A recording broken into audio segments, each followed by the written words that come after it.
Beberapa jam setelah peristiwa pembunuhan, Yosep justru bolak-balik 3 kali ke dalam rumah TKP, hanya dalam waktu kurang dari 30 menit. Terkesan seolah-olah Yosep ingin agar orang lain juga masuk ke dalam rumah, orang sipil yang bukan polisi. Pertama, Yosep mengaku masuk TKP setelah sampai dari rumah istri mudanya dari Cijengkol. Dalam keterangannya pada berbagai media, Yosep mengatakan melihat kaca mobil terbuka, rumah berantakan, ditemukan bercak darah di berbagai tempat. Pagi, jam berapa Bapak sampai di Jam TKP? 7:04. 7:04. Apa yang Bapak temukan di sana? Kita kaget itu rumah semua sudah berantakan di dalam. Oke, Bapak kaget masuk. Kaget, langsung saya teriak-teriak memanggil anak dan istri. Udah gitu, saya langsung pas masuk lihat mobil. Ini yang heran tadinya gitu, jadi ada yang membingungkan. Kenapa pagi-pagi blok tok nggak sebiasanya gitu. Pas biasanya mobil menghadap ke dalam, ini pas mau masuk ada sudah lihat ke jalan gitu. Yang herannya tuh lihat mobil itu sudah ininya terbuka jendelanya. Maka udah itu buka jaket, simpen di kursi itu, jaket merah itu simpen di kursi. Saya langsung buka, pas buka wah pas masuk ke dalam jadi rumah berantakan. Nah situ udah enggak ini. Jadi langsung panggil Ame, mama, itu langsung ada pemikiran. Maka telepon sekitar jam 7.24 di situ. Pukul 7.15 Yosep masuk TKP. Pukul 7.24 Yosep telepon anaknya Amalia dari dalam rumah TKP. Pukul 7.30, Yosep memanggil saksi Suparman alias Ujang.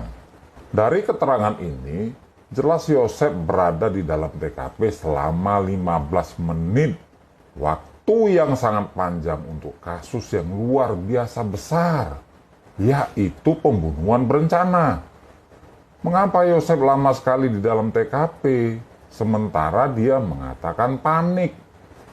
Kepanikan apa yang bisa berlangsung selama 15 menit di tempat yang sama? 15 menit adalah waktu istirahat selesainya babak pertama dalam pertandingan sepak bola. Bagi penonton, waktu 15 menit ini sudah sangat lama. Untuk mengelilingi TKP yang luasnya tidak lebih dari 150 meter persegi, hanya dibutuhkan waktu paling lama 2 menit. Kemudian saksi Yosep keluar dan bertemu saksi Suparman alias Ujang di pinggir jalan sebelah timur dari TKP. Pertama-tama saya mau kerja, mau kerja. Berangkat kerja dari rumah jam 7:05, sampai ke jalan depan jam 7:04, lalu pergi ke lokasi pekerjaan. Nah, lagi ngasah. Ngasahnya itu di mana itu, Pak? Di sebelah timur rumah Sebelah korban. timur? Iya. Berarti ada di sebelah timur. Oh, di sebelah timur tuh berarti yang ada di tanah kosong itu ya? Iya, di jalan. Oh, kan di saya jalan. pekerja jalan. Iya, di jalan. Di jalan, ya. Di pinggir jalan. Pinggir jalan. Tiba-tiba Pak Yosep datang dari belakang. Iya. Nggak tahu dari mana datangnya. Iya. Dan kapan datangnya, ya tahu-tahu udah di belakang aja. Iya. Dia bilang, Pak Ujang, tolong lihat rumah saya berantakan. Iya. Pak Yosep lari. Ya saya otomatis ngikutin. Iya. Itu jam berapa kira-kira, Pak? 7:30. Oh, 7:30. 7:30. Pak Yosep masuk ke rumah, saya mah nggak masuk. Iya. Pak Ujang kan tadi Pak Ujang di sini, Pak. Oh, di bawah sini? Di bawah di situ. Nah, di bawah ini di perbatasan. Ya? Lagi itu pas Pak Yosep ngentring ke sini. Oh. 3 meter. Iya. Lalu lari ke sana ikut. Pak Yosep langsung masuk ke Rumah. dalam rumah.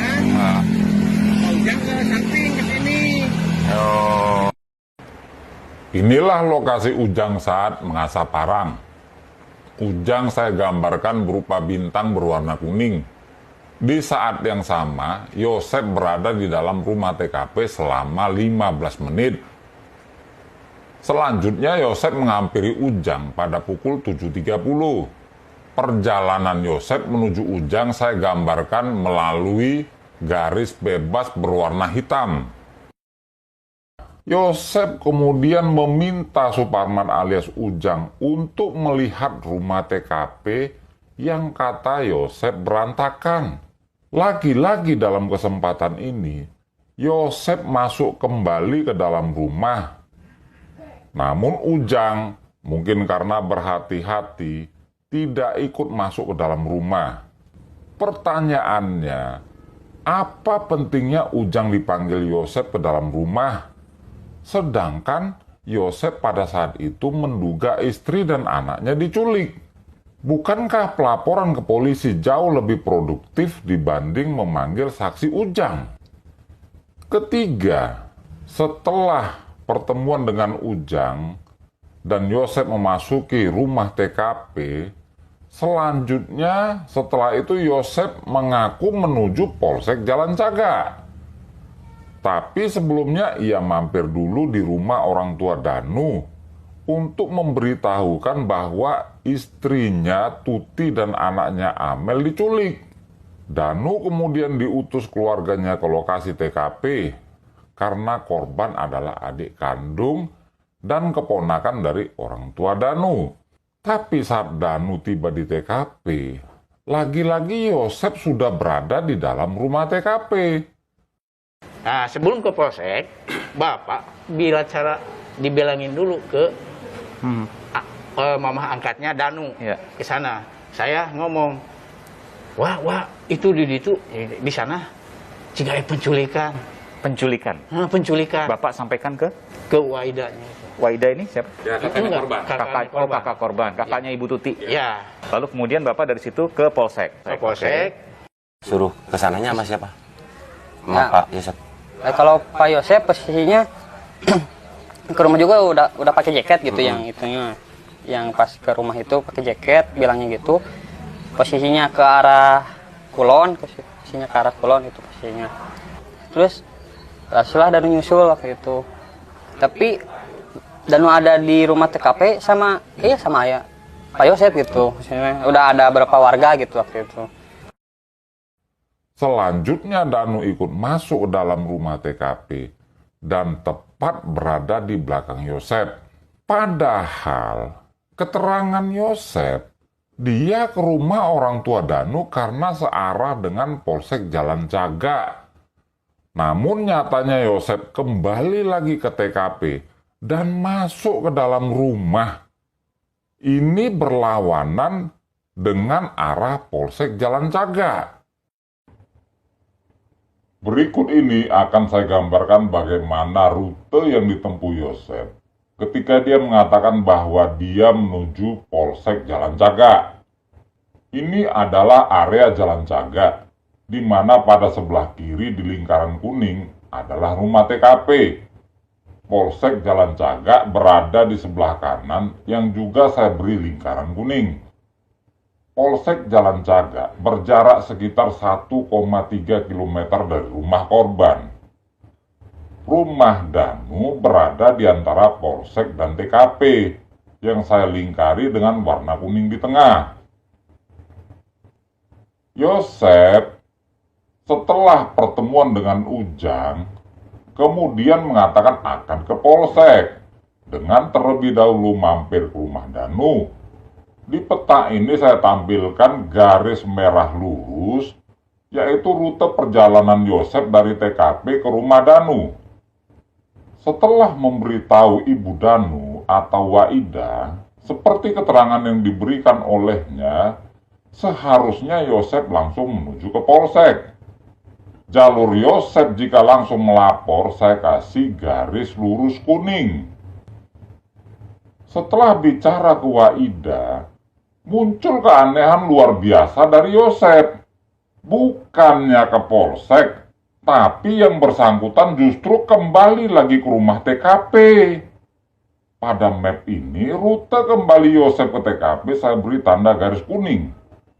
Beberapa saat setelah Yosep menuju TKP, yang disebut Danu dengan perkataan posisinya ke arah kulon, Danu pun menyusul dan rutenya sama, yang saya beri tanda garis berwarna jingga. Saat diwawancara dalam channel YouTube Heri Susanto, Danu berkata bahwa Yosep posisinya ke arah kulon, yang dalam bahasa Indonesia memiliki arti posisinya ke arah barat alias menuju TKP. Ini adalah tanda arah Google, di mana panah merah menunjukkan arah utara dan polsek berada di timur, sedangkan rumah TKP berada di bagian barat atau kulon dari peta ini. Artinya, dengan ketiga poin ini, diperoleh informasi bahwa Yosep masuk ke dalam rumah 3 kali berturut-turut. Yang pertama sendiri, yang kedua mencoba bersama-sama dengan Ujang, tetapi Ujang menolak untuk masuk ke dalam rumah. Yang ketiga, bersama saksi Danu yang ikut memasuki rumah TKP. Pertanyaannya, mengapa Yosep masuk ke dalam rumah TKP hingga 3 kali? Untuk apa? Tidak mungkin tujuan Yosep hanya mau pamer rumah berantakan yang penuh dengan darah. Apa tujuan Yosep memanggil saksi Suparman? Dan apa tujuan Yosep memanggil saksi Danu? Teman-teman, akibat dari perbuatan Yosep inilah akhirnya polisi menemukan jejak kaki 2 orang yang berbeda, yang hampir pasti jejak kaki Yosep dan Danu. Kedatangan Danu yang dipanggil Yosep inilah yang menyebabkan awal terjebaknya Danu di perkara pembunuhan berencana ini. Lantas apa tujuan Yosep memanggil Suparman dari jarak dekat dan kemudian mengajak sang saksi masuk ke TKP? Jika saja Suparman ikut masuk bersama Yosep, tentu akan ditemukan 3 pasang jejak kaki yang berbeda di dalam rumah.